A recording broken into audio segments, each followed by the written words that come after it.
அப்படி பாக்குற? கேஸ் ஏஜென்சியோட ஓனரா பார்க்கணும் தானே அந்த ட்ரெஸ் எனக்கு வாங்கி கொடுத்த. இந்த ட்ரெஸ்ஸை போட்டா நீ சந்தோஷப்படுவேன் தான் நான் எடுத்து போட்டுக்கிட்டேன். எப்படி ஓனர் மாதிரி ஜம்முன்னு இருக்கேனா?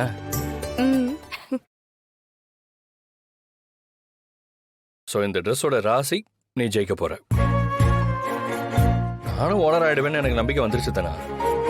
உன்னை ஓனரா பார்க்கணும்னு தானே மேட்ச்ல தோத்து போகிறோம்னு முடிவெடுத்திருக்கேன். தானா ஏன் ஒரு மாதிரி டல்லா இருக்க? நீ ஜெயிச்சே ஆகணும்னு ஆளாளுக்கு ப்ரெஷர் கொடுக்குறோமா? சாச்சா, எனக்கு போட்டியை பார்த்தலாம் பயம் இல்ல.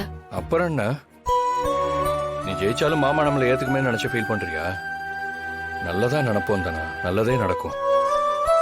சரி, டைம் ஆச்சு, சாமி கும்பிட்டு கிளம்பலாம்.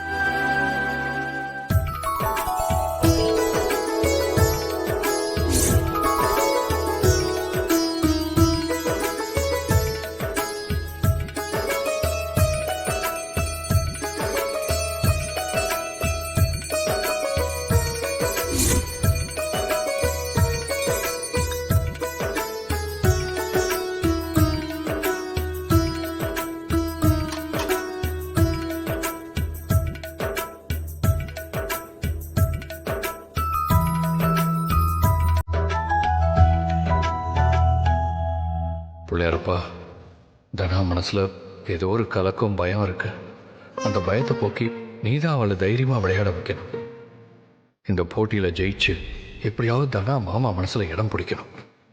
எங்களை அவர் மனசார ஏத்துக்கணும்.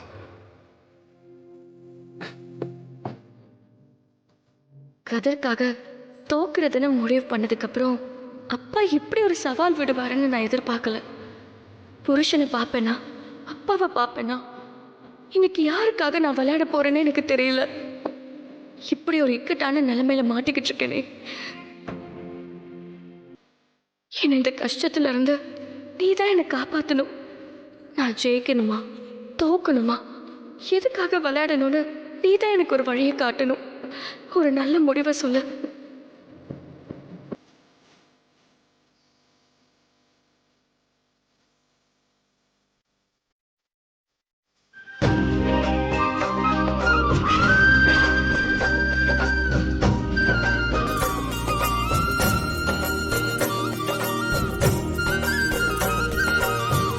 அப்புறம் என்ன தானா, பிள்ளையாரே உன்னை ஆசீர்வாதம் பண்ணிட்டாரு.